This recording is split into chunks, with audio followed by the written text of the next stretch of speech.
Before mankind carved names for storms, before legends learned to walk, the world belonged to the Titans. One was Kael, the primal king. His fists held the weight of bedrock, his breath kept time with thunder. He did not wear a crown. The earth crowned him whenever he stood still long enough for mountains to listen. High above ruled another will, the dragon god, tyrant of the heavens. Wings wider than weather, breath woven from lightning and winter. He was not flame alone, but the cold that burns, the magic that makes distances kneel. For ages a silence stretched between them, not peace but a drawn bow. Two laws of nature in parallel, hoping never to meet, knowing they must. On a day without omen, the bowstring snapped. Clouds blackened over an ancient bridge that clasped two cliffs like stone hands. The dragon descended and loosed a blast bright as noon and bitter as space, a spear of winter meant to end a story in one line. The bridge hung a heartbeat, then sifted into dust. Air turned sharp. The river below forgot its name. The world braced for a fallen king. But Kael answered, not with spells, but with fury old as rain. He drove his fist into the cliff. Boulders climbed him like armor. He leapt through the killing cold as a swimmer splits a winter river. The bridge collapsed and both sovereigns fell. They crashed into the gorge, into rain sown with needles and thunder that shook thought loose. The dragon's tail scythed the white water into steam. Kael's hands found bedrock and split it like fruit. To those watching from the cliffs, wolves, wind, whatever listens, the fight looked like weather arguing with itself. Nothing in that abyss could decide them. So they climbed. Kael rose first, dragging Night up the wall with him. On the ledge, he shouldered a trunk. Leaves burst like startled birds. The dragon broke the cloud bank, gathered the storm into a spear and hurled it earthward. Kael met it. Sap flashed a steam. The ground drew silver veins of lightning and kept them. The heavens roared. The ground answered. Magic cut matter.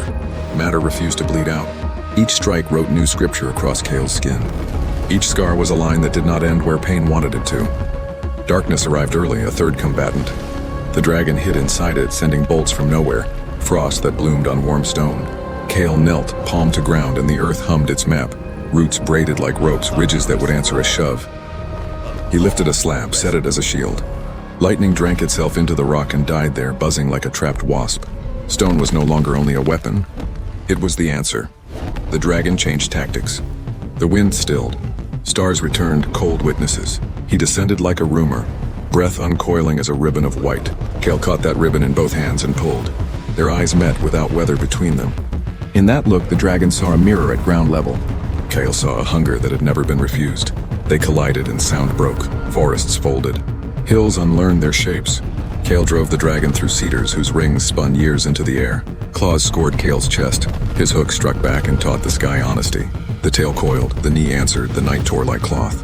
A canyon was born where pride needed a grave. Between blows, Kael learned the cadence of magic, how breath thickened before frost, how air thinned before lightning. He learned the battlefield, what boulder would never roll, what slope begged to. He learned the edges of his own strength and stepped beyond them as if they were lines a child had drawn. The dragon learned, too, that altitude breeds arrogance, and arrogance is brittle. He condensed the sky into a hammer and swung it. The hammer broke. Kael did not. There came a small stillness, an intermission forced on the world. Steam unspooled from Kael. The dragon hovered, wings trembling with spent thunder. They regarded one another like veterans across a ruined field. Not hating, not forgiving, only understanding. It held for a breath. It ended when the wind changed. Dawn was distant, but its scout arrived.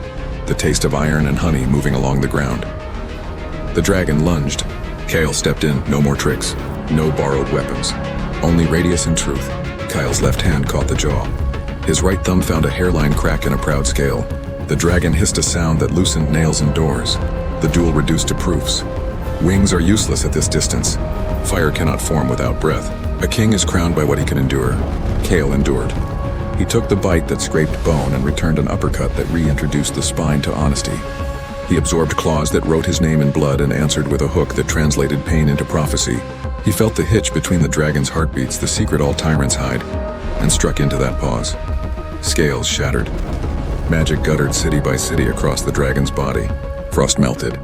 Lightning forgot its way home. Night leaned closer to watch. Kael did not roar. He breathed in out the rhythm that outlasts empires. He pressed the dragon to one knee, a posture the sky does not practice. Pride tried to lift him. Pride buckled. Kael raised his fist. Dust and leaf gathered as if gravity were a hymn. For one counted heartbeat, the world waited. He brought the fist down. Impact. Silence. The kind of silence that rearranges memory. The dragon lay like a river that had missed its bed and fallen asleep. His chest moved once, twice, stopped. Steam rose and smelled like rain on hot iron, the scent of a rain cooling. A king had fallen. Edges of the world brightened, reluctant at first, then convinced.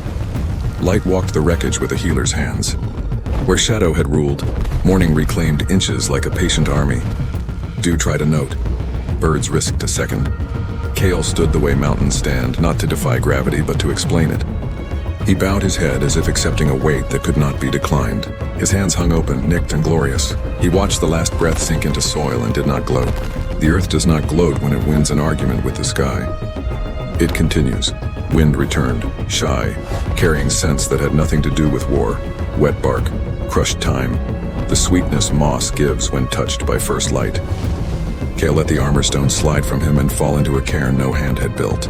He set a broken trunk upright, not because it would live, but because respect is how you tell the world you heard it while you were shouting. Waterfalls remembered their duty. Birdsong braided with them into the anthem of aftermath. Memory returned, the bridge intact, the eyes meeting cleanly, the heartbeat of hesitation that sold a kingdom. Kale let each image land. A king cannot afford to forget the cost of victories, most of all his own.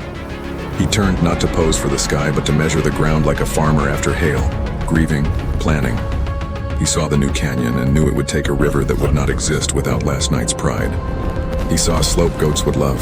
He saw a place where crooked trees would grow strong to find light beyond the shadow of memory. Because kingship is a burden best carried moving. He walked. With each step, the world stitched itself. Grass rose where his heel had been. Ants revised their maps. A fox, older than fear, watched, then slept again. He reached the broken gorge and faced the far cliff. Mist climbed and wrote nothing, because sometimes mercy is the story you don't write. He stood without words long enough to think without them, which is the same thing. When he lifted his face, the sky did not flinch.